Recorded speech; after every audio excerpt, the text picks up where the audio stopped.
ನೀವು ನೋಡಿ ಅಲ್ಲೇ ನೌಕರ ಸತ್ತೋದ್ರು 1 ಕೋಟಿ ರೂಪಾಯಿ ಕೊಡ್ತೀವಿ. ಮತ್ತು ಅವ್ರ ಫ್ಯಾಮ್ಲಿಲಿ 384 ಪ್ರತಿಷ್ಠಿತ ಹಾಸ್ಪಿಟ್ಲ್ಗಳಲ್ಲಿ ಅವರಿಗೆ ಟ್ರೀಟ್ಮೆಂಟ್ ಕೊಡಿಸ್ತಾ ಇದ್ದೀವಿ. ಜಯದೇವದಲ್ಲಿ ಫ್ರೀಯಾಗಿ ಅವರಿಗೆ ಹಾರ್ಟ್ ಪ್ರಾಬ್ಲಮ್ ಇದ್ದರೆ ಇರೋರಿಗೆ ಎಲ್ರಿಗೂ ಕೂಡ ಟ್ರೀಟ್ಮೆಂಟ್ ಕೊಡಿಸ್ತಾ ಇದ್ದೀವಿ. ಒಳ್ಳೊಳ್ಳೆ ಸ್ಕೀಮ್ಗಳನ್ನ ಅವರಿಗೆ ಕೊಡ್ತಾ ಇದ್ದೀವಿ. ಅದನ್ನು ಕೂಡ ನೌಕರರು ಗಮನದಲ್ಲಿ ಇಟ್ಕೊಬೇಕು.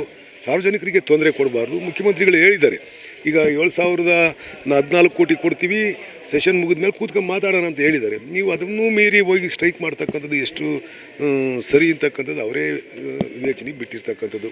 ಈಗ ಹೈಕೋರ್ಟ್ ಕೂಡ ಇಂಟರ್ವ್ಯೂನ್ ಆಗಿದೆ. ಹೈಕೋರ್ಟ್ ಏನು ಡಿಸಿಷನ್ ಕೊಡ್ತೋ ಅದ್ರ ಪ್ರಕಾರ ಸರ್ಕಾರ ಕ್ರಮ ಕೈಗೊಳ್ಳುತ್ತೆ. ಸರ್, ಈಗ ಅವರು ಒಂದೇನಂತದ್ದು ಹಿಂದೆ ಸಾಕಷ್ಟು ಬಂದು ಮನವಿಯೆಲ್ಲ ಮಾಡಿದ್ವಿ, ಎಲ್ಲ ಮಾಡಿದ್ವಿ, ಆದರೆ ಸರ್ಕಾರ ಸ್ಟ್ರೈಕೇ ಮಾಡಲಿ ಅಂತ ಬಯಸಿದೆ, ಅದನ್ನು ಮಾಡಿಲ್ಲ. ನಮಗೆ ಯಾರಾನ ಸರ್ಕಾರ ಸ್ಟ್ರೈಕ್ ಮಾಡಲಿ ಅಂತ ಹೇಳ್ಬಿಟ್ಟು ಬಯಸುತ್ತಾ? ಅವ್ರು ಹೇಳ್ಕೊಂತಾರೆ ಅಷ್ಟೇ. ಅವ್ರೂ ಸರ್ಕಾರದ ಈಗ ನಮ್ಮ ನಿಗಮದಲ್ಲಿ ಆರ್ಥಿಕ ಪರಿಸ್ಥಿತಿ ಸರಿ ಇಲ್ಲ. ನಮ್ಮಲ್ಲಿ ನಿಗಮದಲ್ಲಿ ಕೊಡಬೇಕು ಅಂದರೆ ಸರ್ಕಾರನೇ ಕೊಡಬೇಕೀಗ. ನಾವು ನಿಗಮದಲ್ಲಿ ಏನು ಕೊಡಲಿಕ್ಕೆ ಸಾಧ್ಯ ಇಲ್ಲ.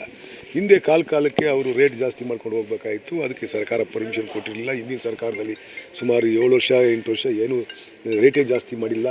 ಅದರಿಂದ ನಿಗಮದ ಪರಿಸ್ಥಿತಿ ಆರ್ಥಿಕ ಪರಿಸ್ಥಿತಿ ಸರಿ ಇಲ್ಲ. ಸರ್ಕಾರ ಕೊಡಬೇಕು. ಸರ್ಕಾರನೂ ಕೂಡ 7,014 ಕೋಟಿ ಕೊಡ್ತೀವಿ ಅಂತ ಹೇಳಿದ್ದಾರೆ ಹರಿಯರ್ಸ. ಅದನ್ನೆಲ್ಲ ಗಣನೆಗೆ ಇಟ್ಕೊಂಡು ಅವರು ಕೂಡ ಸರ್ಕಾರ ಜೊತೆಲಿ ಕೈ ಜೋಡಿಸ್ತಕ್ಕಂಥ ಕೆಲಸ ಮಾಡಬೇಕು. ಏನು ಶಕ್ತಿ ಯೋಜನೆ ಎಫೆಕ್ಟ್ ಏನಾದರೂ ಆಯಿತು? ಯಾವ ಎಫೆಕ್ಟು ಇಲ್ಲ.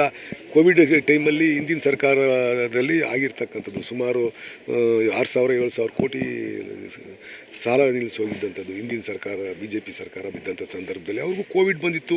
2 ವರ್ಷ ಅವರು ಫ್ರೀ ಅವರಿಗೆ ಸ್ಯಾಲ್ರಿ ಕೊಟ್ಟಿದ್ದರು. ಅದೆಲ್ಲ ಇರೋದ್ರಿಂದ ಆರ್ಥಿಕ ಪರಿಸ್ಥಿತಿ ಅಷ್ಟು ಸುಗಮವಾಗಿಲ್ಲ ನಿಗಮದ್ದು. ಅದನ್ನು ಕೂಡ ಅವ್ರಿಗೆ ಗಮನದಲ್ಲಿ ಇಟ್ಕೊಂಡು ಹೋಗಬೇಕು ಅಂತ ನಾನು ವಿನಂತಿ ಮಾಡ್ಕೊತೀನಿ.